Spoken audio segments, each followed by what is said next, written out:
Disney says that Disney Plus is profitable now, or at least they use these fancy words like combined DTC profits when they combine all the other streaming services in to try to say that Disney Plus is the savior of the company. We know from data leaks that it's actually Hulu that's the cash cow for the company. And what's more, Disney might be a little bit worried that subscribers are going to drop when they raise prices on Disney Plus. And what are they doing to try to stave that off? Well, they are throwing everything they can to try to get you to subscribe. And let's talk about why they're so desperate using data here on That Park Place.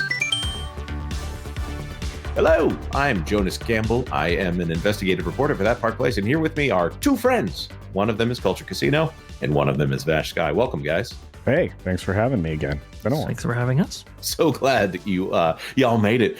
Look at this one out of the Hollywood Reporter. Even though they are very supportive of Disney, there's still a little tinge of desperation here. Disney Plus discounts its ad tier and adds perks in fall subscriber push. I guess that's what they're calling it now. I'm thinking this is tied to the fact that the financial quarter is about to close for Disney. The ad tier's price will drop to $199 per month for 3 months with a bevy of perks and discounts available to subscribers. This from Alex Weprin over there at Hollywood Reporter. Disney Plus discounting its ad tier in a new push for subs, adding a slew of perks. It is an $18 discount down to that $199 per month to the $9.99 per month standard rate announced earlier this summer. The offer begins Thursday and will run through September 27th. Disney's price hikes are set to go in effect in October. They essentially raised all of these rates for subscribing by 20% for almost everything that they have here. I think that's going to be a play to try to see if less than 25% of subscribers turn off Disney Plus because of that 20% bump, then this will have been a good move. Well, this just is a bounty. It's a cornucopia of savings during this Thanksgiving holiday. Yeah, so they upped the price for Disney Plus in order to increase the kind of the profitability metric that they're now looking at. And then on the eve of the start of the fiscal year 2025, now it's a subscriber push. It's a very interesting strategy. Right. I'm also going to add here that they will be asked on the next shareholder call, how did subscribers view the increase in prices? And they want to be able to say, no, it looks like subscribers are sticking around here. Well, the question is, of course, are they sticking around, or is this new subscribers who are paying a very small amount compared to what the actual rate is here? We're always focused on average revenue per user here when we look at those Disney subscription numbers, because like for instance in India they pay less than $1 per user in order to get access to the service. Yeah, and that's a regular rate there. That's not the $199 per month rate there. It's also not necessarily all Disney content. Their Game of Thrones was on Disney Plus and Hotstar back in the day before that deal expired. Anyways, neither here nor there. I'm just pointing out here that they are going to be asked how many subscribers they have and how well the strategy of raising the price went. This is going to muddy those waters a little bit in the eyes of investors, whether or not they realize that they're playing a little bit of a numbers game here, unless they're building in this discount into their overall strategy. Well, like you said, I mean, or like I will say here, this $2 per month for 3 months tells you what the service is maybe actually worth. Because again, this is the ad tier, so they're counting on the revenue from the ads to kind of save their bacon on this one. They are muddying the waters to the extreme, willing to compromise their ARPU, or their average revenue per user, or ARPU, as we like to say here. But I think at the same time they're really creating a kind of a value loss in a lot of different ways for investors. Because if you think about it, the cost to acquire customers is incredibly expensive. It's one of the things you factor into your churn rate, is how much it costs to gain them. It's costing them an extraordinary amount if you're supposed to be paying $10 a month or whatnot, and you're only paying $2. Your cost per customer is increased over that 3-month cycle. Right. And traditionally, you wouldn't include the cost of making content in your customer acquisition cost. You would talk about marketing costs and things Right. like that.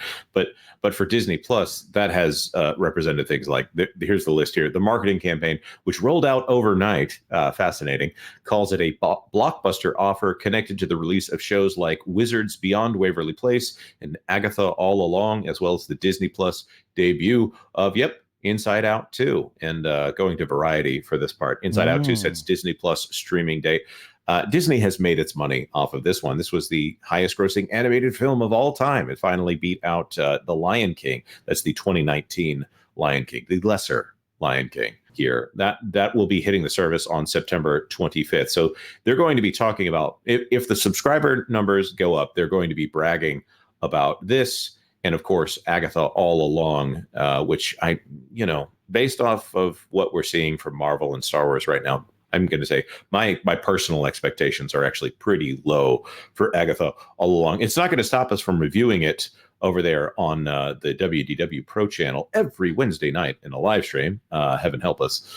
But I think that they're going to try to say that they've turned the ship around here, no matter what. I don't think it's going to be. I think they're going to falsely attribute the fact that people are only paying $2 per month to try to say that is because there is interest in this in particular. Right. They're going to try to say that this big content push. Oh, we have so much compelling content, don't you know, that we increased our subscriber count because people were just so excited to see Inside Out 2 and Agatha All Along, when in reality it's this $1.99 push right here. And this also too, this might offset any subscriber loss they experienced in the last quarter, I'm guessing, from the price increase there too. That's a very good point. You need to look at this in terms of retention as well. New and returning customers are the people they're targeting here.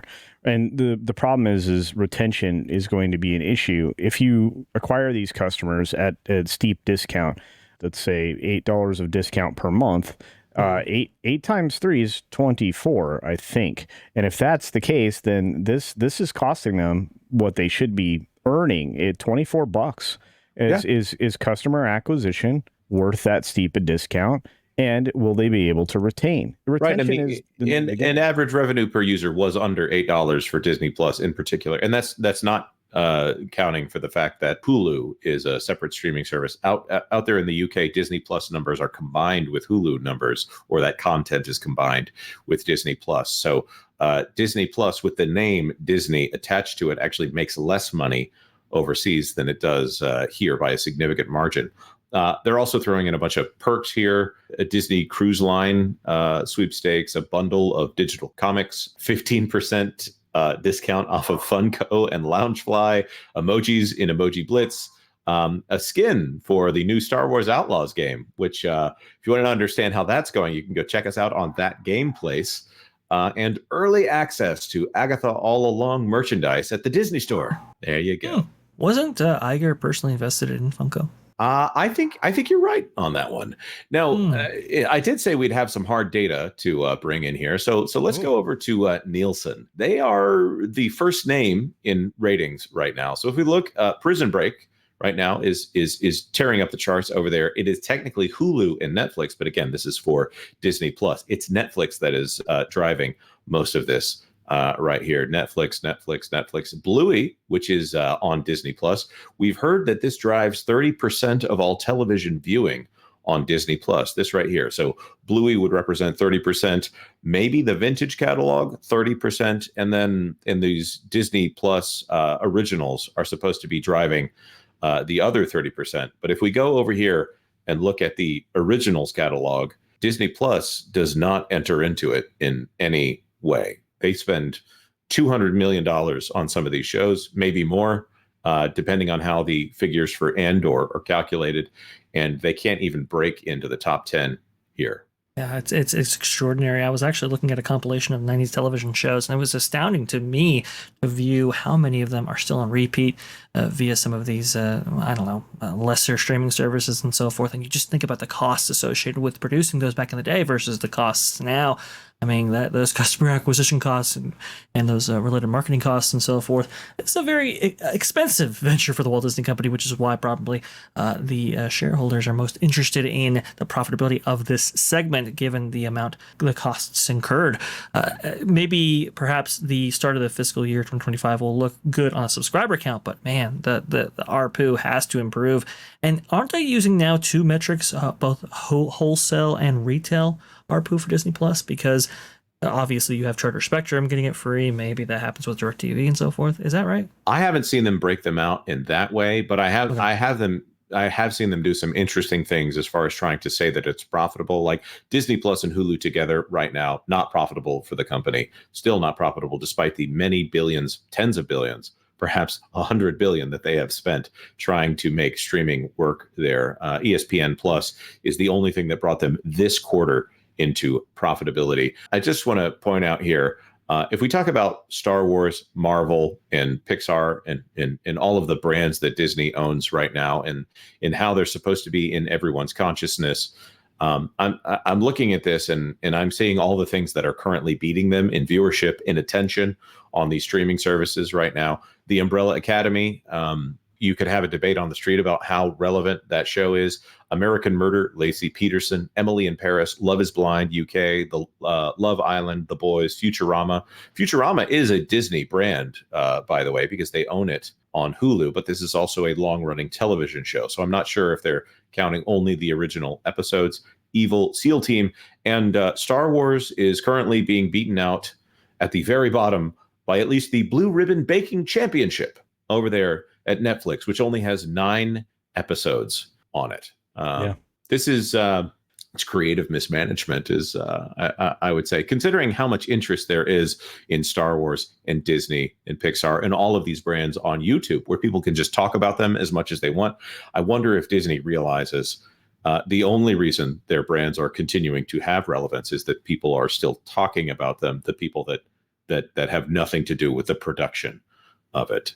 But that being said, do you think this is going to work for Disney Plus? Do you think that they're going to get a boost in subscriber numbers, and that investors won't notice that the average revenue per user continues to go down? Maybe they were counting on getting more subscribers in the DirecTV deal that is currently still being stalled. By the way, the FCC has been called in to intervene on that one. It still hasn't happened. Do you guys have any thoughts before we close this out? To answer your question, I think it'll artificially increase numbers. To what extent, I don't know. I kind of feel like Disney reached maturity with their streaming services. There are no more customers to capture outside of acquiring new markets. I think that everybody's kind of fed up with the lack of material that's available on Disney's Plus specifically. I think that they are dramatically undershot what they could offer as far as their catalog goes. And I think that at whatever point the Bluey contract ends, Disney's in some trouble there, because if that's driving 30% of viewership, well, there's not much else there. Right, and that's a thing that I think will probably shake up quite a bit, considering that Bluey is possible that is the largest show in the U.S. right now, bar none. Of all watch minutes. I don't know if that was just streaming or television in general, but I think it was the biggest show in the United States for the entire year. Now, it's just a cartoon dog, of course. It's a very well-made show that is supposed to be just for preschoolers. But if BBC Studios decides that they want a lot of money for Bluey next time, because it was a brand new show whenever they signed that contract, and they were managing the contract on behalf of Ludo Studios over there in Brisbane, Australia. I can't even imagine what happens if they really try to play hardball with the biggest show on television. And I hope that Bob Iger is ready to get out the checkbook on that one, because if BBC Studios decides that they want to have a streaming service that goes international, look out, guys. Look out. Keep the Healer family out of small town America, please. The Disney company needs it. It's a very good point for real life. With that being said, we want to throw this to our commenters. Will you be picking up Disney Plus for $2 a month, or have you had your fill, or are you like me and you got just a big stack of DVDs that you've built up over a very long time of Michael Eisner opening up that Disney vault. Let us know your thoughts in the comment section down below. Like this video if you like this video, and if you wouldn't mind, if you could consider subscribing to That Park Place for all the news that should be fun. Thanks for watching That Park Place News. For more information, consider checking out www.thatparkplace.com. And don't forget to subscribe, share, like, and send this out on your favorite social media accounts.